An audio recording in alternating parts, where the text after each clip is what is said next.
बाजला पूर्ण विराम का प्रयोग करें। मन ठंडा जाए। हमने क्या पढ़ा दिया? और सुनियो क्या पढ़ा देखियो ध्यान दियो सवाल में तो जैसे से आनंद आन सुने में और आके से सब भाव वहां बुझ सकबे सब गोटे ठीक है।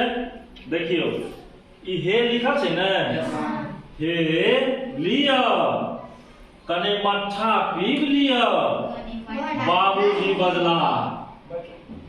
ध्यान दिलिए, हे कमा छै त रुकबै कनी, हे लिया कने मट्ठा पीब लिया बाबूजी बदला। एहि सँ मोन ठंडा जाय, एहि सँ मोन ठंडा जाय। जेना जेना पूर्ण विरामक देल छै ठाम पूर्ण विराम के प्रयोग कैल छै तो ओइ पूर्ण विराम के साथ पढ़े के छै ताकि ओकर अर्थ जे छै ओकर भाव स्पष्ट भ जाय। आगू देखियो इंग्लिश हमने पढ़ै छै एखन, मैथिली पढ़ै छी। अक्कू मुंह दुसलै, अक्कू मुंह दुसलै, हमरा नहीं चाही, हमरा नहीं चाही। अरे एको घूंट पी क त देखियो, अरे एको घूंट पी